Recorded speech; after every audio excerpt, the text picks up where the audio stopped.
Hello everybody. In these crazy times, I've been really impressed by all the artists who have shared their music live streaming. Now I'm not a musician, but I can noodle, so I thought I would. You wanna go out, step out on the town, strut your stuff, can't get enough, lay your money down, but you won't. So shed a little tear, no you won't, not even just one beer, cause we got self-isolation blues. I got the TV, I got that Netflix too, Game of Thrones, I'm in the zone, gonna kick off all my shoes, but I won't. No black box for me, no I won't, cause I live by the sea, but I got self-isolation blues. You know the drill, but have you got the nerve? It all makes sense, get off the fence and fighting off the curb, yes you will. You're gonna make me cry, yes you will. Come on, give it a try, we got those self-isolation blues. How about them doctors and them nurses too? They won't give up and go and get rough, looking after me and you. No, they won't. Stand in the front line, no, they won't. They're the heroes of our time, but they got self-isolation blues. I know it's hard, the kids are home from class, so make a plan, cause you're the man, and get up off your yes you will. Show them how it's done, yes you will, cause teaching can be fun, and we got self-isolation blues. Go get some veggies and some TV too, but not too much, just plenty enough to see us all through, yes you will.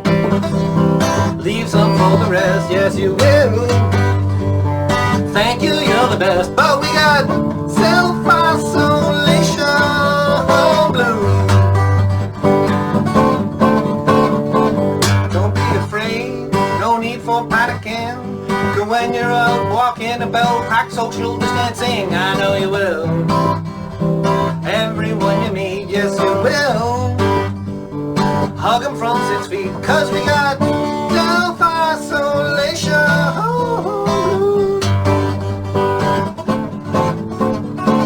And when it's old and we take them on, it'll be the start, the hardest part, embracing the new norm, yes we will. We'll find a better way, yes we will. But we gotta start today singing them self-isolation blues.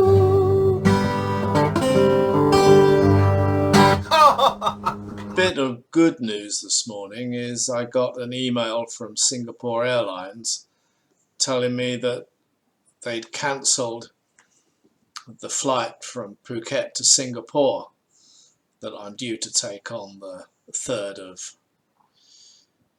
April next month. A couple of days ago they cancelled the flight from Singapore to USA, and I didn't really read it all that much at the time, but you know, I've read the emails again, and you know, I've got a credit, well, full credit for a year for rebooking those flights, so that's good. I really thought I was gonna lose that money again, but because I I toughed it out and didn't manually cancel it myself, luckily the demand for the flights must have been so low that they've cancelled them themselves. So that's good.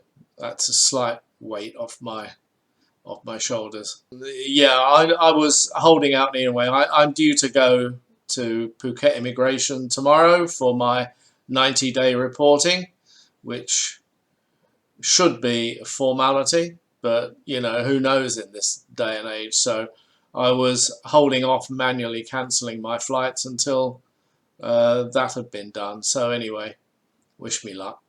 Bye bye. It's early afternoon and I've just got back from Phuket immigration, and I always have this mantra, you know, hope for the best and fear and prepare for the worst. But I didn't really think it was going to be as bad as it was, because I got there at 9 o'clock thinking that will be fine. And I know things are not normal at the moment, but I wasn't really prepared for this. A complete and utter cluster F, if you like. At times like this, I love to use the analogy of the last days of Vietnam.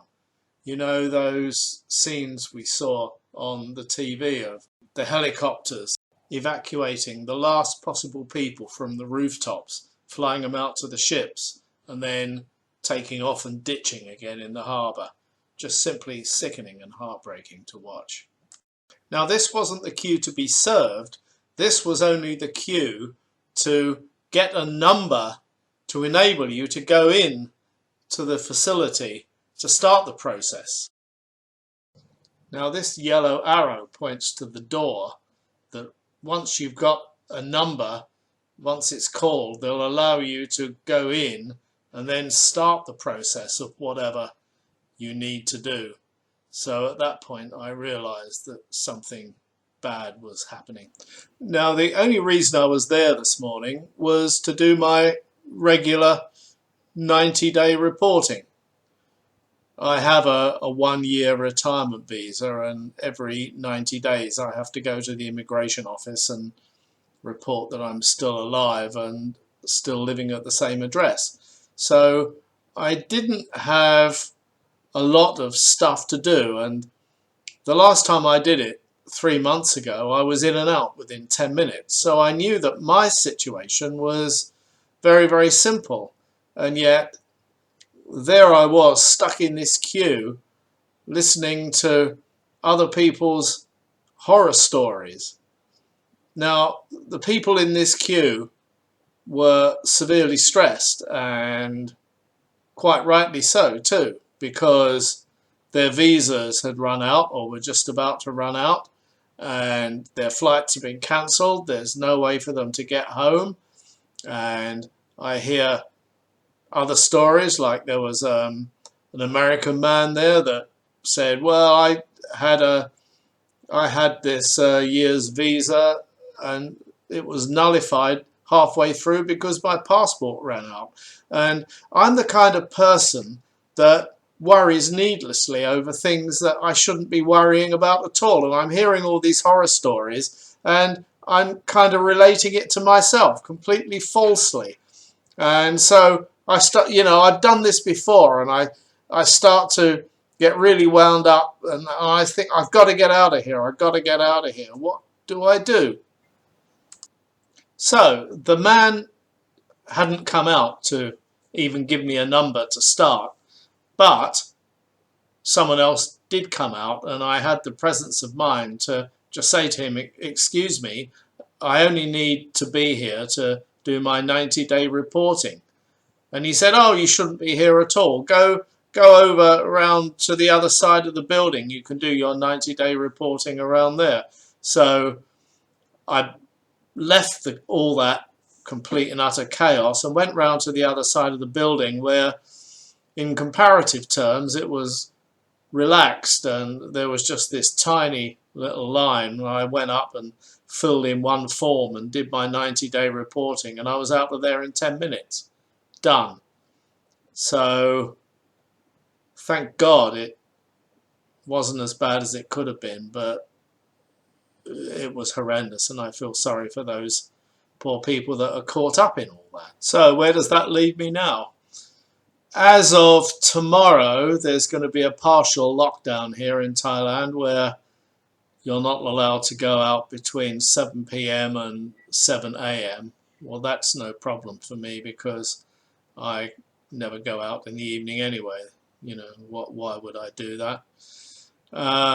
So I'm kind of dreading a full lockdown where I might not even be able to get to the shops to buy food. The Chinese style lockdown is incredibly severe. You literally can't get out. Whereas in Britain, okay, you can go out once a day to exercise and go to the shops and whatever. It all depends what we're hit with. And so far, we've not been hit with any panic buying and whatever. I'm not sure if that will survive a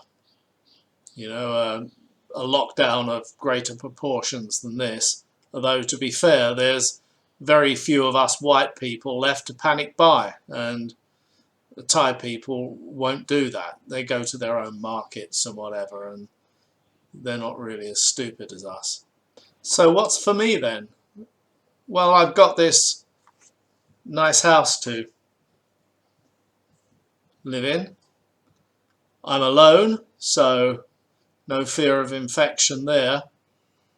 I'm just going to hunker down here. I don't have to go back to immigration now for another 3 months.